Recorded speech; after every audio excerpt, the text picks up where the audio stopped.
tous! Aujourd'hui, on va réaliser une quiche maison de A à Z, de la pâte aux légumes qu'on aura cuits nous-mêmes. On va se faire plaisir. Pour ça, on va commencer par la pâte brisée. Il me faut 150 g de farine.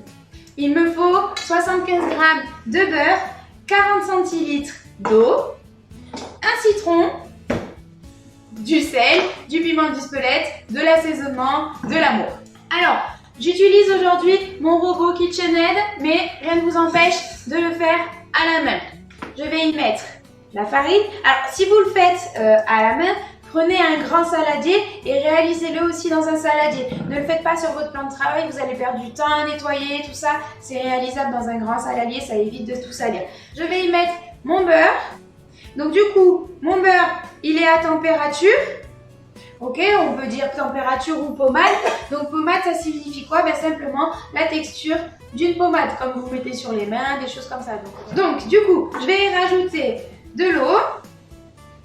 Hop, une bonne pincée de sel. Je suis sur une pâte qui sera salée. Donc là, je viens bien assaisonner ma pâte. C'est très important d'avoir une pâte qui est assaisonnée, qui a du goût. Vous allez voir, c'est pour ça que là, je veux vraiment que vous vous fassiez plaisir. Le plus important de cette recette, c'est notre pâte. Donc je viens bien l'assaisonner, j'y ai mis du sel.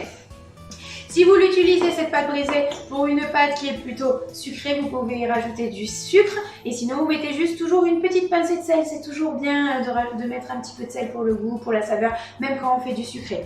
Ensuite, je viens y rajouter du piment d'Espelette. Hop, voilà. Ensuite, moi j'aime bien l'assaisonner. Et aujourd'hui, comme je vais faire une quiche avec du saumon, hop, je vais y rajouter des zestes de citron jaune. Voilà, je viens bien faire le tour de tout mon citron. Donc j'utilise une zesteuse. Attention, je ne vais pas utiliser le blanc du citron. Pourquoi? Le blanc du citron, c'est du zeste. Et ça, c'est assez amer.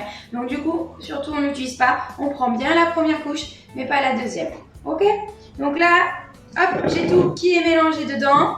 Voilà. Et je vais venir bien mélanger tout ça. Pour l'assaisonnement, il faut vraiment vous amuser à mettre ce que vous souhaitez dans cette fameuse pâte. Vous pouvez y mettre aussi du curry, du cumin, des épices. Amusez-vous, souvent on a marre des quiches, elles restent classiques, c'est toujours la même chose. Là je viens, je m'amuse, j'y mets du goût et de l'amour, je le dis souvent. Voilà, donc là j'ai une pâte qui s'est formée. Hop, voilà, comme vous pouvez le voir, j'ai une super pâte. Hop, et j'ai plus rien qui colle dans mon robot. Voilà. Donc je récupère ma pâte.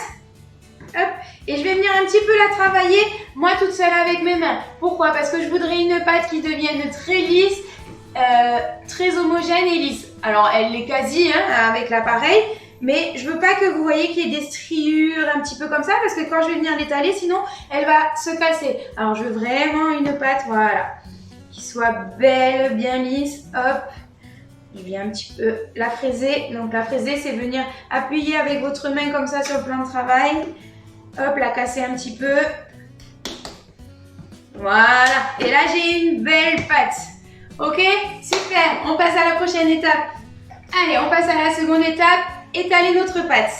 Alors, pour ça, j'ai besoin donc de ma pâte, d'un petit peu de farine, de papier sulfurisé, d'un rouleau à pâtisserie et évidemment, mon plat pour la quiche.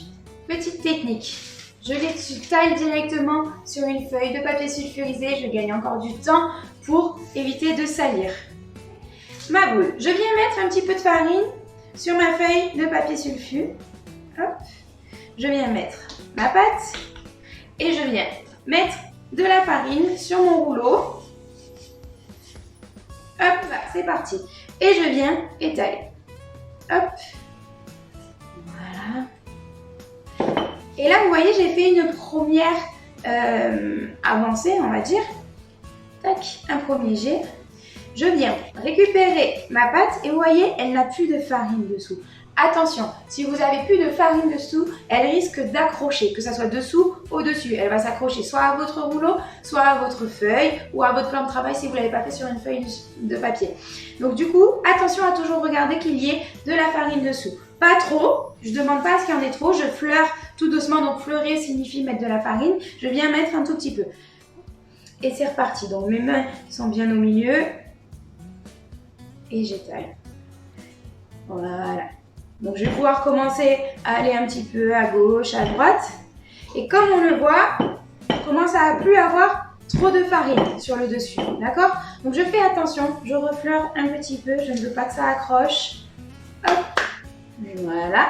Et je viens aussi regarder dessous qu'il y ait de la farine. Hop. Allez, et là je viens chercher mon cercle bien rond. Hop.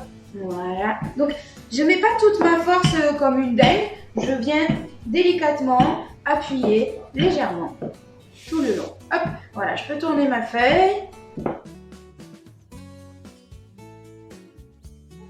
Et là, je vais venir prendre ma pâte et je voudrais lui créer un rebord. Hop, je prends la pâte et en fait, je viens la mettre par-dessus mon doigt, hop, qui est ici. Eux, ils sont en train de toucher les parois du moule et la pâte, elle revient par-dessus. Et en fait, ça va vous créer une jolie bordure. Vous allez voir. Tac. Voilà, je fais bien ça tout le long. Voilà. Et je vais venir avec mon rouleau, hop, tout le long des rebords, afin de couper la pâte, simplement. D'accord? Et voilà. J'ai une pâte brisée au citron, au piment d'Espelette, qui va être géniale pour y mettre la garniture.